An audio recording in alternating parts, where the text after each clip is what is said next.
Começa agora mais um Freudcast. Aqui, nada é proibido.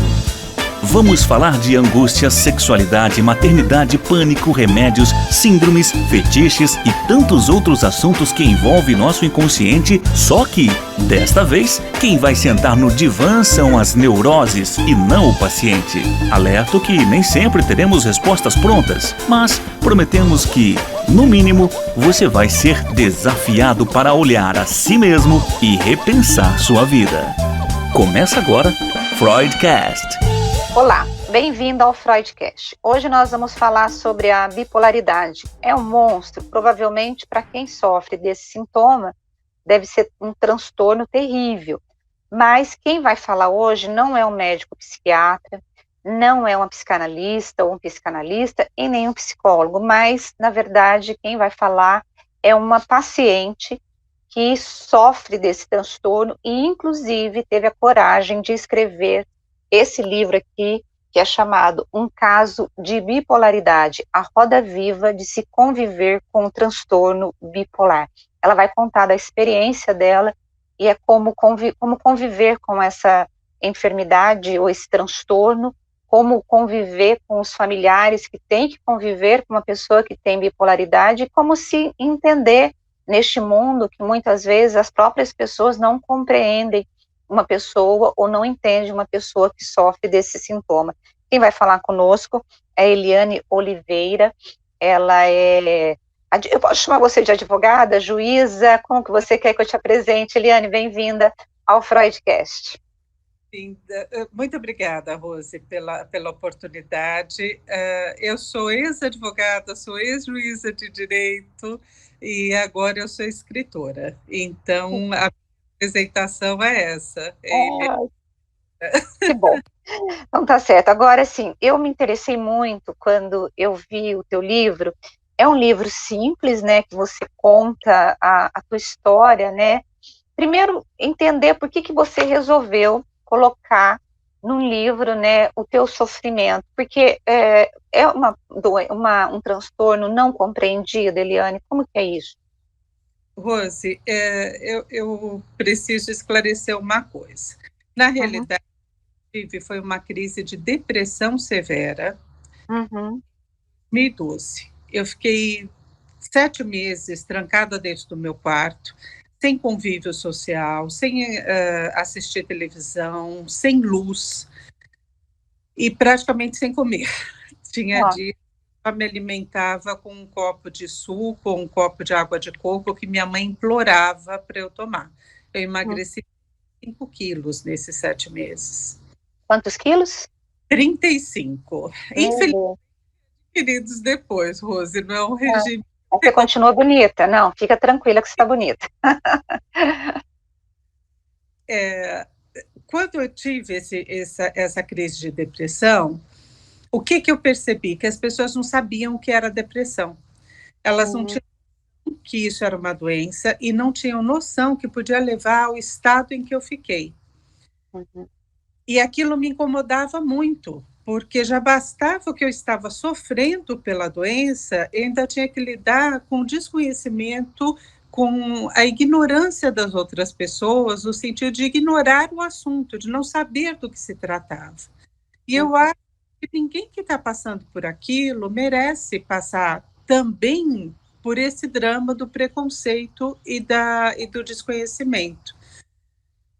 Quando eu, afinal, consegui me recuperar, consegui me restabelecer, consegui voltar a trabalhar, nessa época eu era juíza de direito, eu ficava remoendo a situação toda, né, para não passar por aquilo de novo. Então, eu queria saber o que aconteceu, o que não aconteceu, como foi, como não foi, o que eu senti, o que eu não senti, e eu vi que aquilo estava me atrapalhando, porque eu não conseguia retomar minha vida, que ainda estava presa àquele episódio, que foi muito doloroso, muito traumático, mas eu queria me livrar dele, para eu conseguir respirar e seguir minha vida. Então, eu resolvi escrever sobre esse assunto. Mas só a depressão não me dava enredo, porque eu fiquei dentro do quarto por 7 meses, ponto. Não dava muito, não dava para escrever um livro sobre isso. que eu fiz? Eu fui estudar a respeito de transtornos de humor, utilizei minha experiência como juíza, porque eu atuei em muitos casos de interdição, de pedido de internação compulsória, de pessoas que tinham transtorno mental. Eu entrevistei essas pessoas, entrevistei os familiares delas, conversei muito com o meu psiquiatra, com a minha terapeuta na ocasião, investigando, e achei que o tema sobre o transtorno bipolar seria muito bacana para eu conversar isso. Por quê? Porque o transtorno bipolar me possibilitou falar de crise de ansiedade, de estresse, de crise de síndrome de pânico, de depressão e de mania. Então, sim, nos de humor que são tratados da mesma forma, ou seja, com desconhecimento, com preconceito, a pessoa que tem esses transtornos se sente envergonhada, se sente culpada. Então, essa B que você coloca aqui não é você? Não. Essa B, eu tinha entendido que era você. Essa B é um personagem fictício.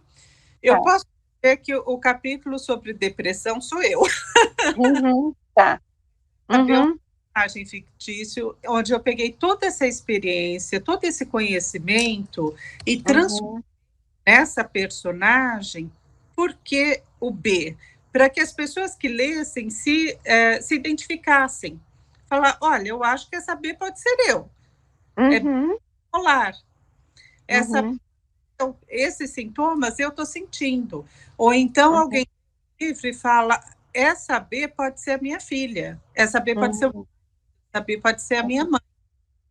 Por isso que eu deixei o personagem só com a inicial, para que as pessoas pudessem se identificar, se ver nesse universo, se fosse o caso. E quem que é essa B? Quem que é ela? Conta pra gente o que ela sofreu, como que foi essa convivência com esse transtorno, como que ela descobriu. Ela tinha, desde a infância, uma melancolia muito grande, era o traço marcante da personalidade dela. Sempre antissocial, não brincava com ninguém. Daí ela passa para a adolescência, e na adolescência ela desabrocha. Ela vira líder de turma, ela vira uma moça muito bonita, ela começa a namorar, ela se diverte muito, brinca muito, e na fase adulta ela começa a alternar esses dois estados, o da euforia e o da depressão. E nessa alternância a vida dela começa a entrar em um desarranjo, porque na fase de euforia, a pessoa com a bipolaridade, ela passa a ter compulsão, ou por comida, compras, por sexo, por jogos. Então, no caso da B, é por compras, e ela entra num emaranhado de dívidas que ela não consegue pagar, que ela não consegue ter controle sobre isso. Ela se casa, tem uma filha, mas o marido não consegue entender essa alternância de comportamento, essa alternância de humor dela. Aliás, ele se interessa por ela na fase de euforia, então quando ela entra em depressão, ele não consegue identificar a esposa dele. Ela acaba se separando, ela acaba entrando nessa roda viva financeira, e só aí que ela consegue ter um diagnóstico preciso do transtorno bipolar. Porque quando se está na mania ou na depressão e procura um médico, o médico vai tratar da depressão ou da mania, mas não trata do equilíbrio entre esses dois humores. E do transtorno bipolar é essencial esse equilíbrio. Então, quando ela é diagnosticada com a bipolaridade, ela consegue entender ela mesma, é isso? Isso, ela consegue entender, ela consegue rever, né, todas as atitudes que ela teve, entender que isso era em função de uma doença e passa a agir de forma tal a controlar esse humor e a procurar uma vida equilibrada em todos os sentidos, não passar desses picos, né? Então, na realidade, esse livro é uma jornada de superação. eu conto toda a trajetória dela desde a infância até a descoberta da doença e como ela consegue conviver com essa doença a partir daí, porque no caso da personagem a doença é crônica. E conviver com essa doença para o resto da vida. Mas o que eu quis deixar claro no livro é que você pode ter um transtorno mental, superá-lo, ou conviver com ele de uma forma pacífica. No meu caso, que tive depressão, graças a Deus... Eu ia perguntar como que se teve algum gatilho para você ter essa depressão, o que aconteceu, se você pudesse compartilhar conosco. Olha, Rose, a depressão em si tem alguns gatilhos que são facilmente identificáveis. Por exemplo, por morte, pelo término de um relacionamento, pela perda de um emprego. Isso a gente viu muito agora na fase da pandemia, né? Muitas pessoas que passaram por essas situações, ou mesmo só de passar pela pandemia, né? Nós todos... O medo, né? Que mudar a vida completamente, entrar num buraco escuro, sem saber como que a gente ia sair daquilo, perdendo com as pessoas que a gente amava. Tenho uma amiga que ela ficou 1 ano sem ver a mãe, porque a mãe é uma senhora de 80 e poucos anos, que já teve câncer. Ela falou, Lia, porque se eu passo essa doença para minha mãe? Então, todos nós passamos por esse período de estresse. Só que algumas pessoas ficaram tristes, essa tristeza não foi recuperada para voltar à alegria, né? Essa tristeza se apoderou das pessoas e isso ficou constante cada vez mais. Essa tristeza constante, infinita, isso é depressão, isso tem que ser... Então, existem esses gatilhos que são facilmente identificáveis. Agora... Quando você começou, ela veio devagar ou ela veio assim, ela já te botou na cama, já te colocou no quarto? Como que foi esse processo seu? Então, no meu caso, eu tinha um trabalho que exigia muito de mim, trabalhava 10 horas por dia, eu almoçava no meu gabinete em 20 minutos, eu não tinha tempo para uma atividade física, chegava no final de semana, eu estava completamente esgotada, eu queria ficar trancadinha dentro de casa. Então, eu posso dizer que o trabalho foi um fator de estresse, mas outras coisas também não estavam boas. Eu não tinha muito controle sobre o que estava acontecendo na minha vida, minha alimentação era ruim, eu não tinha atividade física, eu não deixava um tempo para o lazer. Então, eu acho que meu estilo de vida fez com que eu tivesse a depressão. Graças a Deus, naquele período, eu já fazia terapia como autoconhecimento. E tinha muito, não muito problema, mas todos nós temos os problemas. Sim, todos nós temos. A gente acaba enchendo a paciência de um amigo, de uma amiga, da mãe, né? E eu gostava de encher a paciência do meu terapeuta. Aí eu pagava, né? Ele tinha que ouvia me falar dos casos dele também. E eu achava muito interessante fazer a terapia. E a minha terapeuta foi descobrindo os sintomas.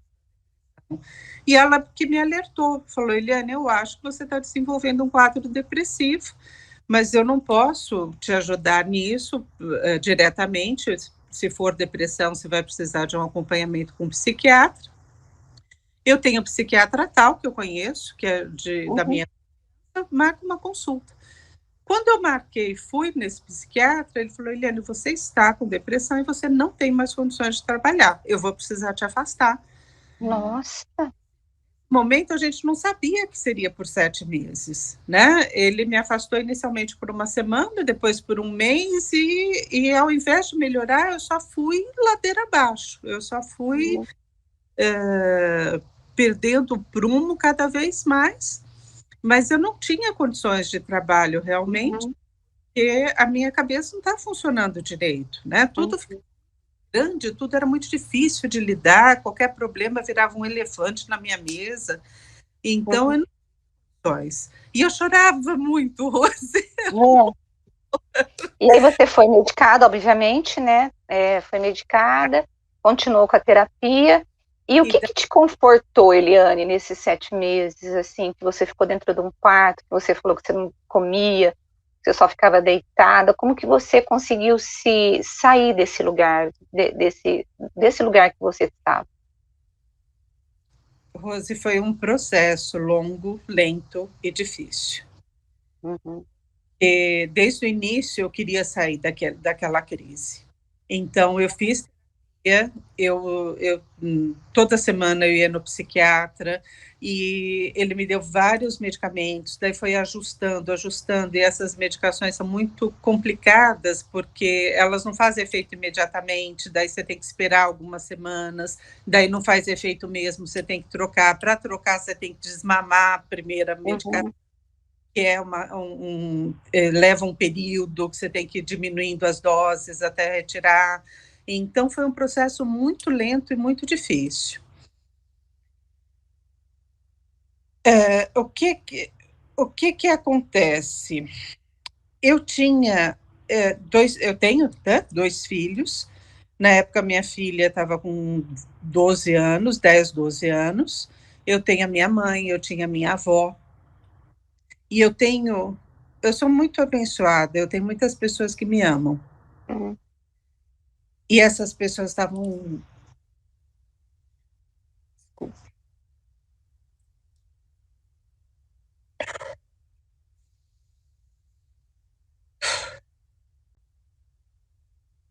Essas pessoas estavam sofrendo muito de me ver naquele estado. E eu não queria mais que elas sofressem, porque elas eram os meus amores também.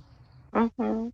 Então, houve uma hora que eu não lutava mais por mim, mas eu lutava por elas.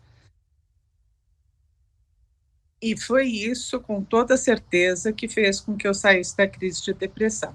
Foi saber que eu tinha que me amar e meu psiquiatra que aquilo ia passar. Uhum.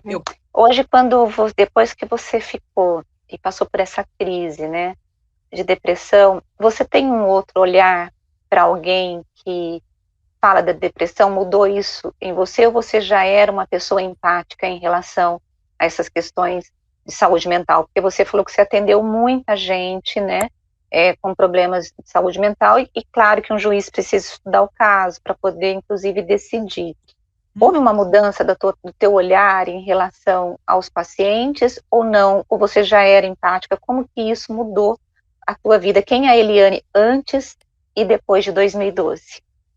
Olha, Rose, com relação às pessoas que têm o transtorno, óbvio, depois que você passa por uma experiência dessas, você sabe o que elas estão vivendo, né? Então, alguém me fala eu tenho depressão, o olhar que eu tenho é muito mais aprofundado do que eu tinha, porque eu vivi, né? Então, o meu olhar para as pessoas com doença, com certeza, é bem diferenciado, porque o sofrimento é atroz. Agora, o que a depressão fez comigo? Ela fez com que eu prestasse mais atenção em mim, ao que eu não gosto, ao que está bom, ao que não está bom. Fez com que eu buscasse uma qualidade de vida melhor. Acredito até que em razão desse processo, eu me aposentei da magistratura. Eu amava o que eu fazia, eu era vocacionada, foram 30 anos ao direito, mas a vida de uma juíza de direito, da vara em que eu estava, com 10 mil processos, era desumana. Então, quando eu atingi a idade que eu poderia me aposentar, foi 1 ano pensando a respeito do assunto, porque eu me via como juíza, né? Não conseguia se ver em outro papel, né? Você me apresentou no início, antes eu era juíza, era Eliane, juíza de direito. E isso fazia muito parte da minha identidade como pessoa. Me tomava por dia, me tomava manhã, tarde, noite, me tomava final de semana. Então, era algo... Eu não lembrava como era não ser juíza. Uhum. Mas eu vi que aquela vida não estava sendo boa para mim. E Uhum. eu estava mais correspondendo ao que a magistratura exigia, porque eu não conseguia fazer o volume de processos que eu tinha. Então, eu estava dificultando a vida dos meus jurisdicionados. E isso me fazia muito mal também. Uhum. Daí, quando eu decidi parar, eu fiz um conselho familiar, né? Uhum. Porque isso implicaria em mudanças para todos nós. E eles aceitaram muito bem. Eles ficaram muito felizes, porque minha filha falou: vou ter minha mãe. E daí eu consegui encerrar esse ciclo. Eu doei meus livros de direito, porque eu tinha certeza que eu não voltaria a essa área. E a missão era não fazer nada. Eu queria levar uma tranquila, descansar, ficar com minha família. Mas não é o meu instinto, essa não é a minha natureza. A pandemia, essa coisa de bom, a internet nos trouxe muito conhecimento, muitas palestras, muitas lives. Eu passei a assistir e passei a buscar a melhor versão de mim. Legal. Eu ia ser escritora, por que não? Daí eu peguei esse manuscrito que eu fiz há anos atrás, li. Como leitora, eu gostei do que eu li. Como paciente que passou por uma crise de depressão, eu me identifiquei com o que eu li. E eu lembro que a única pessoa que viu esse manuscrito foi o meu psiquiatra da época. Eu apresentei para ele, porque como eu estava falando de outros transtornos, eu não queria ser de falar de uma doença que eu desconhecia e informação equivocada, porque eu não trabalho na área, né? Então, passei para ele. E quando ele me devolveu, ele falou: Eliane, esse livro, tente publicar, vai ajudar a gente. Você realmente retratar um caso de bipolaridade, porque a bipolaridade pode afetar as pessoas de outras formas, né? Mas a historinha que eu contei está bem contada. Então, eu lembrei disso e publiquei esse livro. E fiquei muito contente com o resultado, Rose, porque é um livro sensível, um livro de fala fácil. Eu escrevo de forma muito, muito rápida. Frases curtas, parágrafos curtos, capítulos curtos. Então, tem muita gente que pega o livro e lê num instante só. Uma sentada, né? Agora você, além... Bom, que bom que se você se recuperou, que você está na sua melhor versão, né? Isso é importante. E eu acho que isso o teu depoimento, ele vai ajudar muitas pessoas que passam ou estão passando pela depressão, ou que vão passar pela depressão, né? Porque a gente nunca sabe o que vai acontecer, ou que já passaram. A estatística é péssima, Rose. Até sim. O número de casos de depressão só tende a aumentar. E, às vezes as pessoas falam: você tem muita coragem de expor o que você passou. Mas eu acho que coragem de ter passado por aquilo. Falar feito agora é tranquilo, porque falar do problema depois que você viveu, né? E a tua depressão foi uma depressão severa, né? Você ficar no quarto 7 meses, né?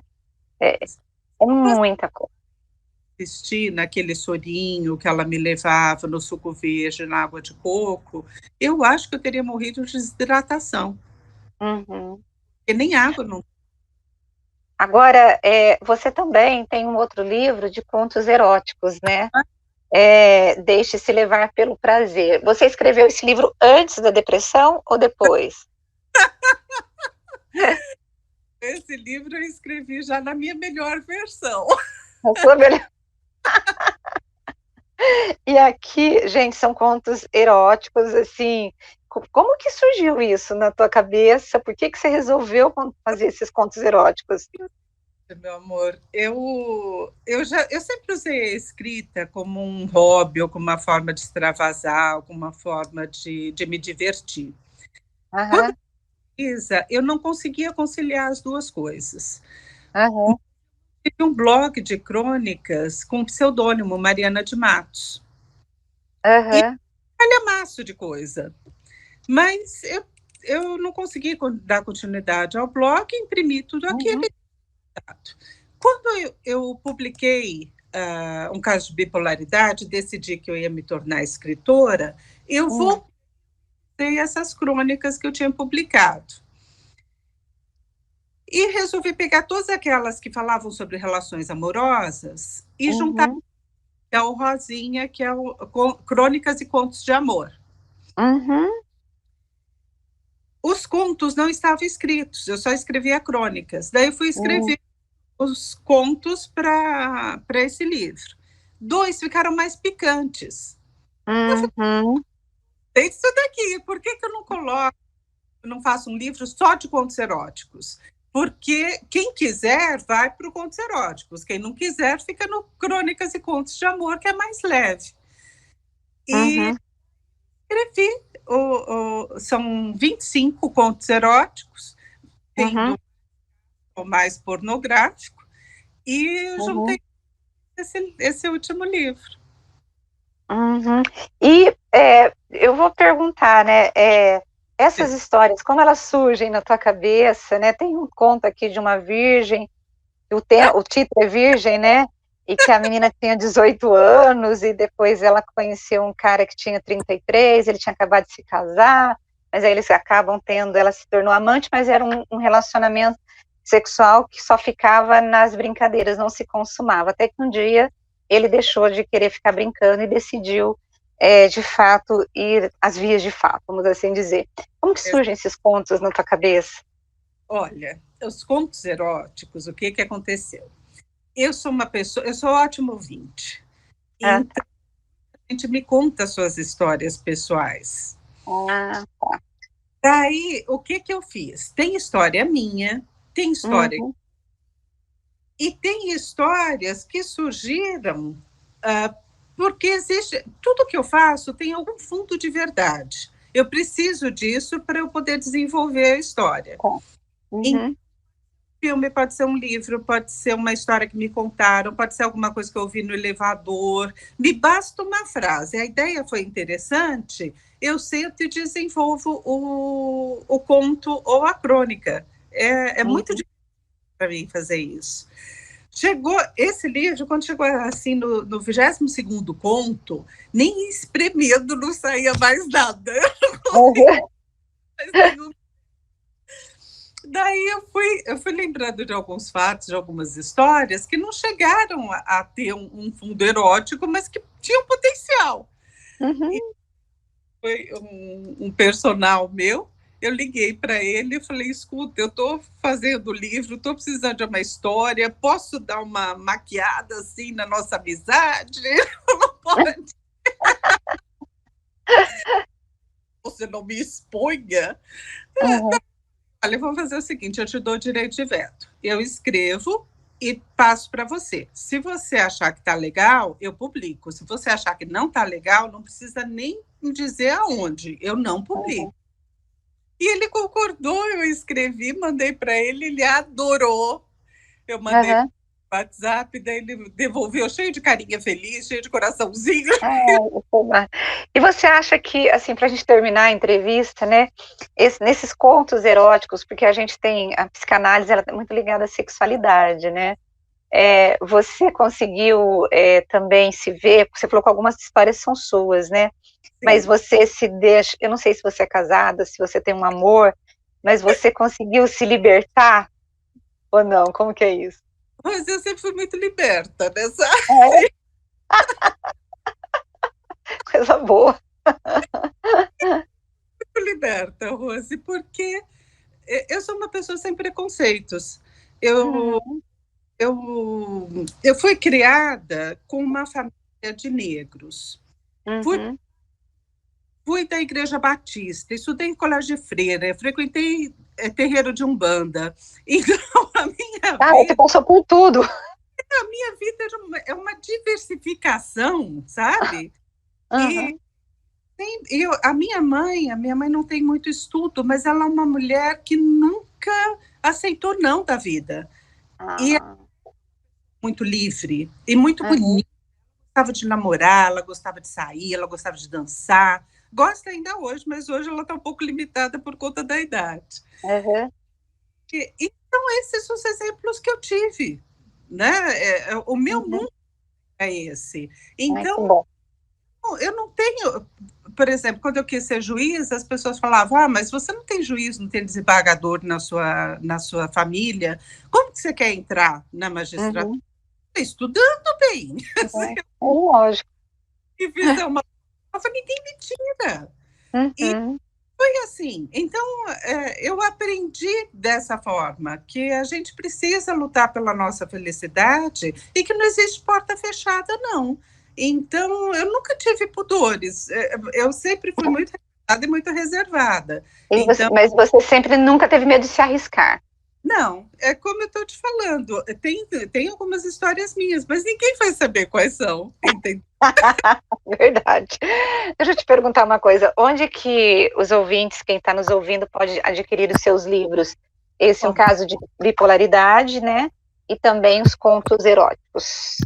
E tem uma plataforma chamada Clube de Autores.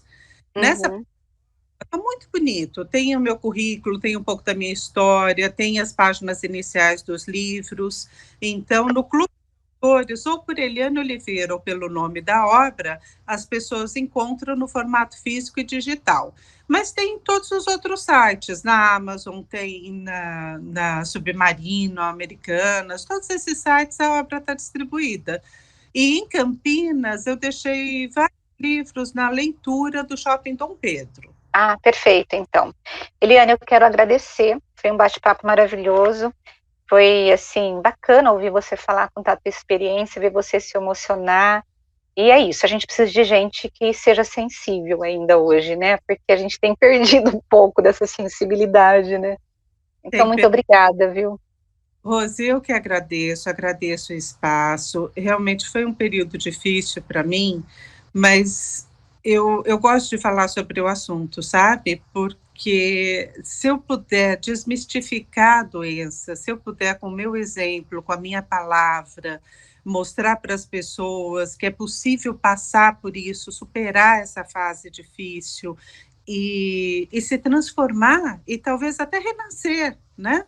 Que é o que eu estou fazendo da minha vida. Então, depois de 30 anos de direito, depois dos 50 anos, sendo mulher, sendo divorciada, sendo mãe, quase avó, eu me reinventar como escritora. Eu acho isso fabuloso, sem nenhuma mudança. Então, ela foi um período da minha vida difícil, triste, mas passou. E é isso que eu quero mostrar para as pessoas, que depressão também passa. Tá certo. Muito obrigada, viu? Um beijo para você. Sucesso na tua carreira de escritora. Continue escrevendo livros interessantes. Um abraço para você. Obrigada, um beijo. Tchau. Tchau. Bom, e eu agradeço a tua presença aqui, né, no Nerdcast, a tua audiência. E na semana que vem, provavelmente, com certeza, não provavelmente, mas com certeza, nós estaremos aqui juntinhos, eu e você, e mais um escritor, ou mais um psicanalista, para poder falar sobre assuntos que têm a ver comigo e com você. Até a próxima semana. Beijo, gente.